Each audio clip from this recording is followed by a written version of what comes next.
Hello everyone, welcome to our channel BSc life science. तो आपका इस चैनल में स्वागत है। तो आज के इस वीडियो में the unit which we are starting is the cell and developmental biology of animals, and here in this unit we are going to start the topic that is the frog embryology, where we have to discuss the developmental stages of the frog. Fine, so let us start the topic.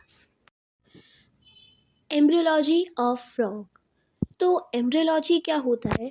Embryology एक biology की ऐसी branch है जो कि deal करती है with the study of embryo. So the branch of biology dealing with the study of embryo is known as embryology.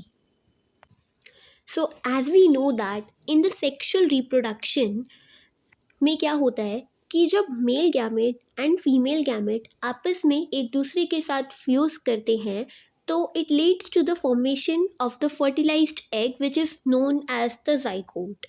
And zygote जो होता है वो डिवाइड करता है, रीडिवाइड करता है एंड एम्ब्रियो की फॉर्मेशन करता है। We get male gamete from the male gonad and the female gamete from the female gonad. So frog में बेसिकली क्या होता है कि कुछ ऐसे सीक्वेंस ऑफ इवेंट्स होते हैं before and during the embryonic development. तो वो कौन कौन से इवेंट्स हैं? तो सबसे पहले होता है गैमेटोजेनेसिस। तो गैमेटोजेनेसिस में क्या होता है? गैमेटोजेनेसिस में गैमेट्स की फॉर्मेशन होती है। तो मेल गोनाइड्स मेल गैमेट बनाता है जो कि है sperm, and female gonad female gamete बनाती है जो कि है ओवा। एंड ये मियोसिस से बनते हैं।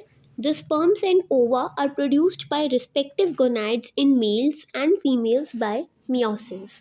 जो स्पर्म्स होते हैं वो काफ़ी छोटे होते हैं, माइक्रोस्कोपिक होते हैं, एंड जो ओवा है वो लार्ज है। ठीक है, तो ये स्पर्म्स और ओवा की कुछ कैरेक्टरिस्टिक्स बताई गई हैं। The sperms are microscopic, thread-like and motile and 0.3 mm in length, while ova are larger than sperms, non-motile and spherical. जो eggs होते हैं वो mesolacethal and telolacethal होते हैं। So if I ask you the question कि ova and sperm में कौन सबसे छोटा है, तो आंसर क्या है? sperm है। Then the second question if I ask you कि sperm and ova में कौन मोटाइल है, so the answer will be sperm. ठीक है, तो स्पर्म्स मोटाइल है, माइक्रोस्कोपिक है, वाइल ओवा जो है वो नॉन मोटाइल है and they are larger than sperms. ठीक है, जो स्पर्म्स होते हैं वो थ्रेड लाइक होते हैं, वाइल जो ओवा है वो स्पेरिकल है।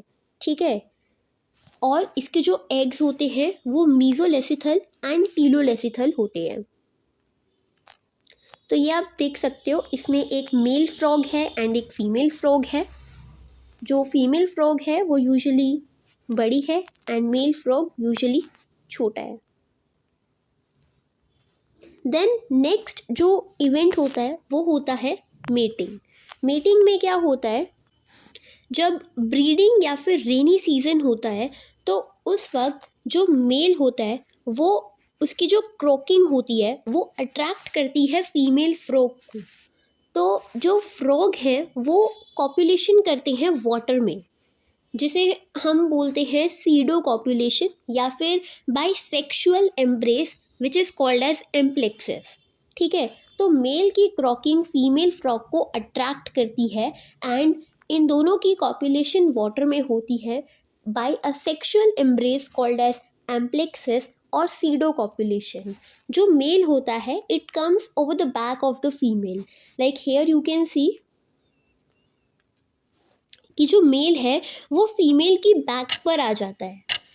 जब मेल जो है वो क्रॉकिंग करता है तो वो फीमेल को अपनी तरफ अट्रैक्ट करता है और ये जो मेल है ये फीमेल की बैक पर आ जाता है। The male comes over the back of the female and firmly clasps her body by his forelimbs, and when the female sheds several hundred ova through her cloaca, the male deposits the spermatic fluid over them and fertilization occurs. ठीक है, तो जब male female के back पर आ जाता है तो वो क्या करता है, वो फर्मली क्लैस्प करता है उसकी बॉडी को बाय हिज forelimbs और फीमेल जो है वो अपनी क्लोका के थ्रू सेवरल हंड्रेड्स ओवा को शेड करती है और मेल उसमें अपने स्पर्मेटिक फ्लूइड को डिपॉजिट कर देता है और जिसकी वजह से क्या होती है, फर्टिलाइजेशन होती है। ठीक है, फिर उसके बाद